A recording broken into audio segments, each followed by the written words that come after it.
Hi guys, हम लोगों ने जो है इससे पहले जो दो स्टोरीज थी फ्लाइट के बारे में वो तो हमने पढ़ा। और उसमें हमने पहली जो स्टोरी है his first flight, that was particularly about like this what we need in order to achieve our potential। अपनी क्षमता को हासिल करने के लिए अपनी पूरी संभावनाओं को जो है अब जो हमारी क्षमता है उसके मुताबिक बनने के लिए हमें किस जुनून की ज़रूरत होती है, किस डेस्परेशन की ज़रूरत होती है, किस ड्राइव की ज़रूरत होती है, उसके बारे में हमने पढ़ा। और कि क्यों जो है वो रिस्क लेना ज़रूरी है, क्यों जो है वो जुनून होना ज़रूरी है, ये भी हमने देखा। खास करके जब वो यंग सीगल जो है जब वो उड़ने लगा था और जो खुशी उसके चेहरे पर थी, राइट, जो जो आनंद उसे आ रहा था, जिस तरीके से वो अपने सक्सेस को एंजॉय कर रहा था, so that was like quite an inspiring story. The second story that we read, it was about like a ray of hope। किस तरीके से जो है जब हम बिल्कुल क्राइसिस के सिचुएशन में होते हैं, there may be some unseen power within us which can guide us to safety, which can lead us to like safety, right? And another like writing trick जो हमने उसमें सीखा, that was the concept of open ended story, right? The black airplane जो है उसमें story के and में कोई कंक्लूजन नहीं दिया गया है that वो एरोप्लेन कौन लेके आया था, क्या था, भूत था क्या, या उसका अपना सिक्स सेंस था, whatever, ये चीज कहा नहीं गया है। so well that is left to you to like guess कि भाई वो ब्लैक एयरप्लेन आया किधर से था। तो वो जो है ओपन एंडेड स्टोरी का एक एग्जाम्पल था। Now we are going to start with a text which is a diary, okay, from the diary of Anne Frank। नाम से ही पता चल गया आपको कि जो है डायरी है। तो डायरी जो है कह सकते हो कि ऑटोबायोग्राफी तो आप लोग जानते हैं, राइट, आत्मकथा का कॉन्सेप्ट तो आप लोग जानते हैं, लेकिन डायरी जो है वो ऑटोबायोग्राफी से भी ज़्यादा इंटीमेट हो सकता है। Okay, reason is that like diary is more current compare to autobiography. Autobiography जो होता है वो लोग अपने लाइफ के लाइक लेटर स्टेजेस में जाके जो है लिखते हैं, जहाँ पर कि वो अपने पीछे के इवेंट्स को, अपने पीछे के एक्सपीरियंसेस को रिकाउंट करते हैं। तो there is a big time lag there. Compare to that diary writing is more current, और इसमें जो एक्सप्रेशंस हैं अपने पर्सनल एक्सपीरियंसेस के, फीलिंग्स के, थॉट्स के, डिजायर्स के, इनके जो एक्सप्रेशंस हैं ये ज़्यादा करेंट है और इस वजह से इसकी ऑथेंटिसिटी ज़्यादा होती है। Of course, I want to be talking about these things from historical point of view, क्योंकि पर्सनल बायसेस वगैरह का भी एक स्कोप तो रहता ही है। So let us not get into that, but from like strictly literary point of view, I would say कि diary writing जो है या reading a diary, it is almost like like looking inside a persons mind. Okay, diary writing जो है basically आपको किसी आदमी के माइंड के अंदर का एक व्यू देता है। And the diary that the extract from the diary we are going to read is like a very very like a remarkable text, I would say, in the literary history or even the world history, क्योंकि ये जो है Anne Frank की diary से है। और ये इतना important क्यों है? So for that like we will have to get into a little bit of background. Now see, like Anne Frank, basically, she was born on 1929 February March, okay, और जून 1929 में she was born, और फिर फरवरी से मार्च किसी बीच में जो है she died 1945। Originally she was a German, ठीक है, जर्मनी में वो पैदा हुई थी ज्यूइश फैमिली में, जिससे कि ये डायरी राइटिंग जो है वो हाइडिंग में, जब डायरी राइटिंग उसने ये डायरी तब लिखी थी जब वो अपने फैमिली और अपने कुछ दोस्तों के साथ जो है छुप के अपना जीवन जो है बिता रही थी। You see like basically like Amsterdam which is in Netherlands, right. तो बेसिकली एन फ्रैंक जो है वो पैदा हुई थी जर्मनी में, लेकिन बाद में जब नाजी परसिक्यूशन बढ़ा था तो उसके बाद ये लोग वहाँ से निकले थे। Her family had moved to Amsterdam after the Nazis gained power in Germany. Okay, तो जब जर्मनी में जब नाजीज जो है वो पावर माने लगते हैं, और आप लोगों ने क्लास 9 में ऑलरेडी पढ़ा होगा कि नाजी जो फिलॉसफी थी उसके अंदर जो है ज्यूज के अगेंस्ट हैट्रेड एक बहुत ही कॉमन फैक्टर रहा था, और जिस तरीके से उन्होंने जो है जेनोसाइडल वॉर किया था ज्यूज के अगेंस्ट, वो भी आप लोगों ने ऑलरेडी पढ़ रखा है। So you can understand the reason कि जब जर्मनी में नाजीज पावर में आए तो उसकी फैमिली को जो है वहाँ से निकलना पड़ा। वहाँ से निकल के वो लोग कहाँ गए? नेदरलैंड्स में। But they were trapped again, जबकि नाजी ऑक्यूपेशन जो है वो नेदरलैंड्स भी पहुंच गया। Now, as persecution against the Jewish population increased, the family went into hiding in July 1942 in hidden rooms of her father Otto Frank's office building. Okay, जब Netherlands में भी जो है ज्यूइश पॉपुलेशन का परसिक्यूशन जो है वो बढ़ गया, तो उनकी फैमिली जो है वो छुप गई। ठीक है, उसके फादर ओटो फ्रैंक के ऑफिस बिल्डिंग में ही कुछ छुपे हुए रूम थे एक्चुअली एटिक्स में, तो उनमें ये लोग जो है छुपने के लिए छुप के रहने लगे। Now after 2 years in hiding the group was betrayed and transportation to concentration camp system.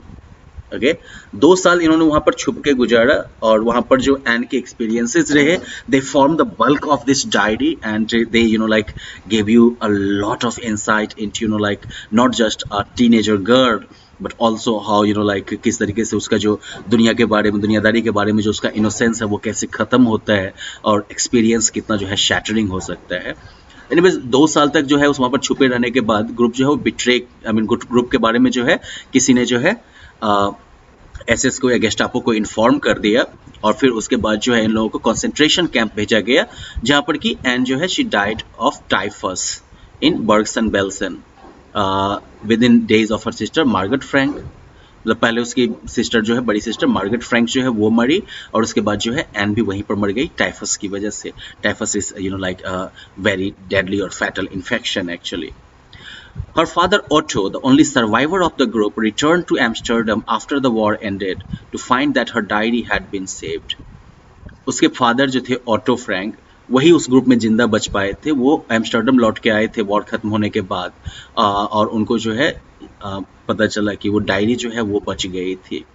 Convinced that it was a unique record, he took action to have it published in English under the name The Diary of a Young Girl. उनको इस बात का like विश्वास था कि वह बहुत ही unique record है, तो उन्होंने जो है प्रयास किया और इसको इंग्लिश में पब्लिश करवाया, और इसका नाम रहा the diary of a young girl. Now the diary was given to Anne Frank for her 13th birthday and chronicles the events of her life from 12 June 1942 until its final entry of 1 August 1944। ये diary जो है N को उसके 13वें birthday पर दिया गया था, और वो जो है बेसिकली लाइक 12 जून 1942 से लेके फाइनल एंट्री जो है आपको 1 अगस्त 1944 तक मिलती है। तो वहाँ तक के इवेंट्स को ये वहाँ तक के इवेंट्स पर जो है आपको एन का पॉइंट ऑफ व्यू मिलेगा, एन के जो फीलिंग्स थी या थॉट्स थे उन इवेंट्स के बारे में, उन एक्सपीरियंस के बारे में, वो चीज़ आपको जानने को मिलेगा। It was eventually translated from its original Dutch into many languages and became one of the world's most widely read books. ये जो है फाइनली अपने ओरिजिनल जो डच में लिखी गई थी ये diary, and that is an important information to keep in mind. Originally जो है डच में लिखी गई थी ये डायरी, बाद में इसको जो है दुनिया की बहुत सारी भाषाओं में जो है ट्रांसलेट किया गया, और ये सबसे ज़्यादा पढ़ी जाने वाली बुक्स में से एक हो गई। Okay, there have also been several films, television and theatrical productions and even an opera based on the diary. इस डायरी के आधार पर बहुत सारी फिल्म्स बनी हैं, इसके अलावा जो है टेलीविजन और थिएट्रिकल शोज बने हैं। थिएटर मतलब ड्रामा हो गया जो स्टेज पर होता है, इसके अलावा एक ओपेरा भी इसके ऊपर जो है बेस्ड है। Described as the work of a mature and insightful mind, the diary provides an intimate examination of daily life under Nazi occupation. इस डायरी को जो है एक मैच्योर और बहुत ही इंसाइटफुल माइंड का वर्क माना गया है। But remember like I mean Anne was hardly 13 years old, और ये आपको दिखाता है कि कैसे जो है जो टफ सर्कमस्टांसेस होते हैं, जो प्रतिकूल परिस्थितियां होती हैं, वो कैसे जो है हमें ज़्यादा मैच्योर बना देती हैं, कैसे जो है हमारे वर्ल्ड व्यू को जो है वो ज़्यादा कह सकते हो कि एक कह सकते हो कि अलग लेवल की मैच्योरिटी देती है, right. Adversity actually breeds the best qualities among us, it like makes us more like resilient as well, लेकिन साथ ही साथ जो it also makes us wiser. हम लोगों ने जो है नेल्सन मंडेला के बारे में पढ़ते टाइम भी देखा था ना कि like the like most unintended but at the same time and like eventual outcome of most adverse circumstances is that it provides you the most like heightened characters, right। तो वही चीज़ यहाँ पर भी है कि जो काफ़ी ये एडवर्स सर्कमस्टांसेस एंड फेस कर रही थी उस टाइम में नाजी ऑक्यूपेशन के अंदर, उसने जो है उसको काफ़ी ज़्यादा अपने एज के बियॉन्ड उसको मैच्योर और इंसाइटफुल बना दिया था, राइट। और उस पॉइंट ऑफ व्यू से वो जो है नाजी ऑक्यूपेशन के अंदर के डेली लाइफ को जो है रिकॉर्ड करती है। Anne Frank has become one of the most renowned and discussed of the Holocaust victims. Holocaust, that is the name given to like Jewish genocide in Germany, जो Jewish genocide हुआ Germany में, उसको Holocaust का नाम दिया गया है। और एन फ्रैंक जो है वो डेफिनेटली सबसे ज़्यादा चर्चित और सबसे ज़्यादा जो है डिस्कस्ड विक्टिम्स है होलोकास्ट की। So, like keeping all these things in mind, keeping your own idea of Nazi Germany in mind, something that you learned in class 9 history book, we are going to read this diary entry, okay? And while some of it will not have much of that Nazi bearing on it, क्योंकि वो वाला extract नहीं लिया गया है, we will be looking at only the earlier part of the diary, जहाँ पर हम देखते हैं कि किस तरीके से जो है एंड जो है वो एक एज ए टीनेजर किस तरीके से वो बिहेव कर रही है, क्या उसकी फीलिंग्स हैं, क्या उसके थॉट्स हैं। So let us begin with at least the like prelude to this diary entry. Okay, prelude मैं इसलिए कह रहा हूँ क्योंकि ये डायरी एंट्री से पहले का एक सेक्शन जो एन ने लिखा है, जहाँ पर कि आपको वो बताती है, आई मीन डायरी एंट्री से पहले अपना एक बैकग्राउंड इन्फॉर्मेशन देती है। सो let us like go through it. Writing in a diary is a really strange experience for someone like me. And बोलती है कि डायरी लिखना जो है वो वाकई एक अजीब एक्सपीरियंस है मेरे जैसे किसी आदमी के लिए, not only because I have never written anything before but also because it seems to me that later on neither I nor anyone else will be interested in the musings of a 13-year-old school girl. And explanation देती है कि ये अजीब experience इसलिए है, अजीब experience है, और सिर्फ ये अजीब एक्सपीरियंस सिर्फ इसलिए नहीं है क्योंकि इससे पहले मैंने कुछ और लिखा नहीं है, बल्कि इसलिए भी क्योंकि मुझे ऐसा लगता है कि बाद में, लेटर ऑन, बाद में ना तो मैं और ना ही कोई और जो है वो 13 साल के किसी स्कूल गर्ल के थॉट्स में जो है इंटरेस्टेड होगा। फिर वो खुद ही बोलती है, well it doesn't matter, I feel like writing and I have an even greater need to get all kinds of things off my chest. बोलती है कि वेल कोई खास फर्क नहीं पड़ता है, कोई फर्क नहीं पहनता है, राइट, मुझे लिखने का मन कर रहा है और मुझे जो है इससे भी बड़ी एक ज़रूरत है बहुत बहुत चीज़ों को जो है अपने मन से बाहर निकालने की। Getting things off my chest, यहाँ पर जो है getting things of your chest, it means अपने कंधे से, अपने हृदय से कोई बर्डन को हटा देना, ठीक है ना। जैसे आपके पास ही कोई सीक्रेट होता है ना, जो कि आपको बोला गया कि नहीं शेयर करना है, लेकिन जब वो सीक्रेट आपको परेशान करने लगता है तो आप जब किसी और से शेयर करते हैं, राइट, तो you can say that well finally a big burden is off my chest. Okay, इस टाइप से ये एक्सप्रेशन होता है। But most important it also gives you an idea that like how diary writing can work as a therapeutic like experience. Okay, diary writing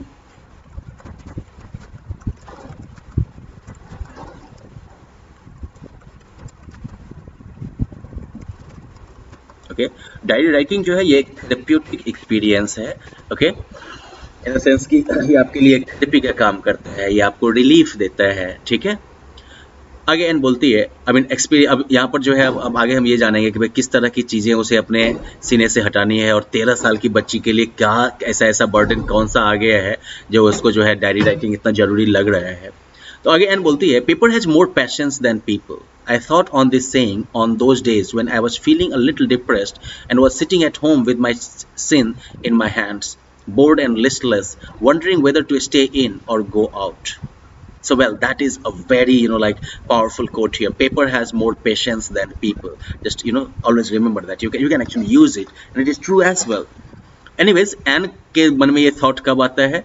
I thought of this saying, मुझे जो है ये कहावत तब याद आई है। मैंने इस कहावत के बारे में उन दिनों में सोचा करती थी जब मैं थोड़ा डिप्रेस्ड फील करती थी, घर में बैठी हुई थी, अपना जो है सिन जो है अपने हाथों में रखकर, ठुड्डी जो है हाथ में रखकर, ठीक है, काफ़ी बोर्ड होके और लिस्टलेस होके, मतलब कुछ करने का मन नहीं कर रहा था, एनर्जी जैसी नहीं लग रही थी, राइट, और मैं सोच रही थी कि अंदर रहा जाए कि बाहर रहा जाए। तो उस टाइम में जो है मैं सोचा करती थी कि इस कहावत के बारे में सोचा करती थी that paper has more patience than people, कि कागज में जो है मनुष्य से, लोगों से ज़्यादा धैर्य है। I finally stayed where I was brooding. Yes, paper does have more patience, and since I'm not planning to let anyone else read this stiff back notebook grandly referred to as diary, unless I should ever find a real friend, it probably won't make a bit of difference. तो basically like उस कहावत के बारे में सोचते सोचते जो है एंड वहाँ पर काफ़ी देर बैठी रही। I finally stayed where I was, ठीक है। ब्रूडिंग, ब्रूडिंग मतलब होता है किसी चीज पर काफी डीपली सोचना, ठीक है ना, एकदम से एकदम काफी ऑब्सेसिवली काफी डीपली किसी चीज के बारे में सोचना। तो बस बेचारी जो है वो मतलब काफी बोर होके, लिस्टलेस होके जो है अपना छुट्टी अपने हाथ में रख के बैठी हुई है, थोड़ी डिप्रेस्ड है, सोचती हुई कि घर में रहा जाए या बाहर रहा जाए, और उसके मन में यही चल रहा है कि भाई कागज में लोगों से ज्यादा धैर्य है। एंड बता दिया कि फाइनली मैं जहाँ थी वहीं रह गई, यही सोचते हुए, और ये रियलाइजेशन हुआ कि हाँ भाई पेपर में वाकई जो है लोगों से ज़्यादा पेशेंस है, और चूंकि मैं किसी और को तो पढ़ने के लिए देने वाली नहीं हूँ, ये हार्ड बैक वाला जो नोटबुक है जिसको कि लोग डायरी कहते हैं, बड़ा सा नाम देते हैं, until unless I ever have a real friend, जब तक मुझे कोई रियल फ्रेंड ना मिल जाए, राइट। और जब पढ़ने ही वाला नहीं है तो इसमें जो भी मैं लिखूँ क्या फ़र्क पड़ता है, that is the idea. Okay, so like she starts writing the diary with like a clear view that like it is going to be completely private. ये जो है कह सकते हो कि एक आयरनी है अभी के कॉन्टेक्स्ट में, हम कह सकते हैं, ठीक है ना। ये जो है एक ड्रामेटिक आयरनी एक तरीके से हो गई कि वेल एन लिख रही थी कि वो किसी को जो है कोई इस डायरी को पढ़ेगा नहीं until unless he finds a real friend, और आज पूरी दुनिया इस डायरी को पढ़ रही है, right. Anyways, now I am back to the point that prompted me to keep a diary. तो यहाँ पर वो क्या कहती है, unless I should ever find a real friend, मतलब क्या कि अभी तक उसके पास कोई रियल फ्रेंड नहीं है, और फिर इसी बात को एलेबोरेट करती है। Now I am back to the point that prompted me to keep a diary in the first place. I don't have a friend. बोलता है कि अच्छा चलो अब मैं वापस उस पॉइंट पर आती हूँ जिसने कि मुझे शुरू में ही प्रॉम्प्ट किया डायरी रखने के लिए। मेरे पास कोई दोस्त नहीं है, मेरा कोई दोस्त नहीं है। फिर वो अब इसको एक्सप्लेन करती है कि भाई 13 साल का बच्चा कोई दोस्त कैसे ना हो, आप सभी को तो कोई किलो के क्विंटल के बहुत से दोस्त होंगे, है कि नहीं, तो भाई इसके पास क्यों दोस्त नहीं है। तो अब उसको एक्सप्लेन करती है। Let me put it more clearly, since no one will believe that a 13-year-old girl is completely alone in the world. बोलते हैं कि चलो थोड़ा साफ से बताता हूँ आपको, क्योंकि कोई भी ये विश्वास थोड़े करेगा कि 13 साल की लड़की जो है वो कंप्लीटली अकेले ही है दुनिया में। एंड आई एम नॉट, मैं अकेली हूँ भी नहीं। I have loving parents and a 16-year-old sister, and there are about 30 people I can call friends. बोलते हैं कि मेरे बहुत प्यार करने वाले पेरेंट्स हैं और एक 16 साल की बहन भी है, और करीब 30 लोग हैं जिनको मैं दोस्त कह सकती हूँ, right. I have a family, loving aunts and a good home. मेरी एक फैमिली है, प्यार करने वाले आंट्स वगैरह हैं, अच्छा घर है। No, on the surface I seem to have everything except my one true friend. बोलते नहीं, सरफेस पर मतलब ऊपर से अगर देखो तो मेरे पास सब कुछ आपको दिखेगा एक्सेप्ट एक सही दोस्त, ठीक है, एक सच्चा दोस्त। All I think about when I am with friends is having a good time. जब मैं अपने दोस्तों के साथ होती हूँ तो मैं हमेशा एक ही चीज़ सोचती हूँ, कैसे जो है अच्छा टाइम बिताया जाए, कैसे मस्ती किया जाए, ओके। लेकिन लाइफ में सब कुछ मस्ती ही तो नहीं है ना। I can't bring myself to talk about anything but ordinary everyday things. वो बोलती है कि मैं कुछ और नहीं बोल सकती हूँ, ऑर्डिनरी चीज़ों के अलावा जो है, ऑर्डिनरी जो एवरीडे जो थिंग्स हैं उनके अलावा मैं और उनके साथ कुछ भी डिस्कस नहीं कर सकती हूँ, ओके।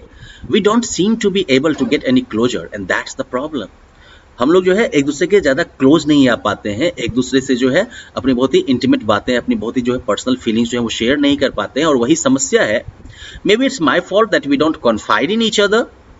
हो सकता है कि ये मेरी गलती है कि हम लोग एक दूसरे से जो है अपना राज जो है वो शेयर नहीं करते हैं। In any case that's just how things are and unfortunately they are not liable to change. बोलते हैं किसी भी स्थिति में बस चीज़ें ऐसी ही हैं, और सैडली दुर्भाग्यवश वो बदलने वाली भी नहीं है, ठीक है ना। This is why I have started a diary, और इसलिए मैंने जो है डायरी लिखना शुरू कर दिया है। So basically, Anne starts this diaries because she does not have a true friend to whom like she could share her very private feelings, okay? जिसके साथ कि वो जो है अपने मन की बात जो है वो प्रॉपरली शेयर कर सके। दोस्त बहुत सारे हैं जिनके साथ मस्ती मजाक सब चलता है, लेकिन वहाँ पर सिर्फ जो है जो एवरीडे मस्ती की चीज़ें होती हैं वही सब बातें होती हैं, जो हमारी डीपर फीलिंग्स हैं, जो हमारी पर्सनल थॉट्स हैं वो नहीं शेयर हो पाते हैं। To enhance the image of this long-awaited friend in my imagination, I don't want to jot down the facts in this diary the way most people would do, but I want the diary to be my friend, and I am going to call this friend Kitty. और बोलती है कि इस long-awaited friend की जो image है उसको अपने इमेजिनेशन में और बढ़ाने के लिए, ठीक है, जो लॉन्ग अवेटेड ट्रू फ्रेंड, जिस ट्रू फ्रेंड की वो लंबे समय से जो है प्रतीक्षा कर रही थी, तो उसके इस इमेज को अपने इमेजिनेशन में और इन्हांस करने के लिए, बढ़ाने के लिए उसे डिसाइड किया है कि वो जो है सिर्फ फैक्ट्स वगैरह को जो है लिखने वाली नहीं है डायरी में, जैसे ज़्यादातर लोग करते हैं, बल्कि वो इस डायरी को अपने फ्रेंड के तौर पर जो है रखेगी। एंड वो जो है इसका नाम उसने नामकरण भी कर दिया है kitty, okay. So well, that was about it. You can like easily find answers to these questions now, and we will continue with this prelude, and then like proceed with the diary entry in the next session. Okay, bye bye.